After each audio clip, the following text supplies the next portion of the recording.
కాకరకాయ కారపొడి ఇలా చేస్తే ఎవరైనా వద్దనకుండా తింటారు. ముందు అరకిలో కాకరకాయలను శుభ్రంగా కడుక్కోవాలి.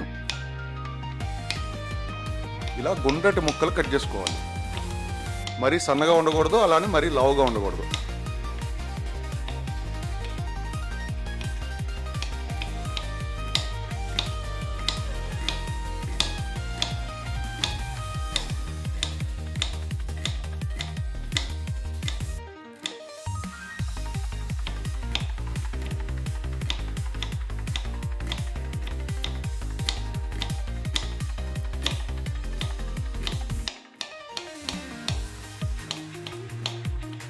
నేను అరకిలో కాకరకాయలను కట్ చేసుకున్నానండి.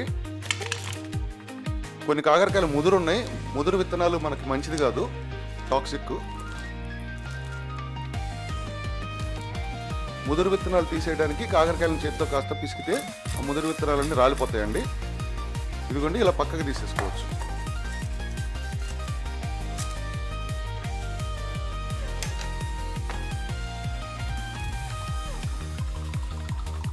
ఇప్పుడు 1/2 లీటర్ వేరుశనగ నూనె వేడి చేసుకుంటున్నాను.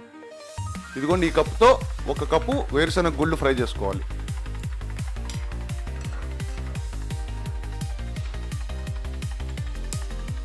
అలాగే 6 వెల్లుల్లి రెబ్బలు కూడా ఫ్రై చేసుకుంటున్నాను.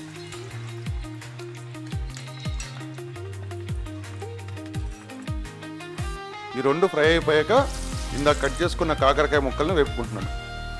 క్రిస్పీగా వేపుకోవాలండి.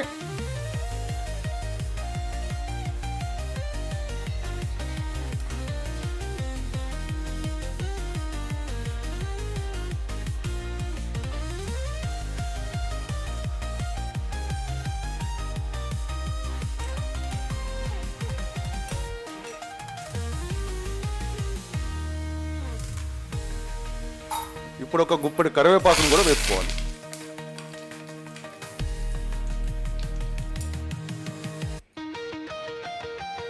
కాకరకాయ ముక్కలు కరివేపాకు చల్లారేలోపు మనం వేరుశనగ గుళ్ళను దంచుకుందాం.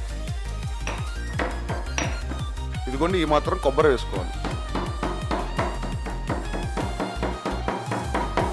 అలాగే కొన్ని పచ్చి వెల్లుల్లి రెబ్బలు కూడా వేయాలి. ఇందాక వేపుకున్న వెల్లుల్లి రెబ్బలు కూడా వేసి కలిపి దంచుకుందాం. ఇప్పుడు 1 చెంచా గల్లుప్పు,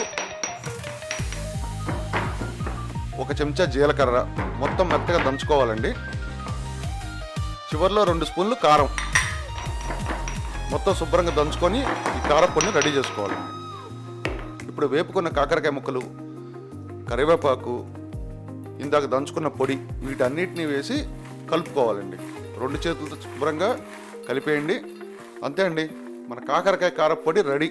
దీన్ని డైరెక్ట్గా అన్నంలో కలుపుకొని తినొచ్చు, లేదా సాంబార్లో కానీ రసంలో కానీ నంచుకోవడానికి పక్కన పెట్టుకోవచ్చు.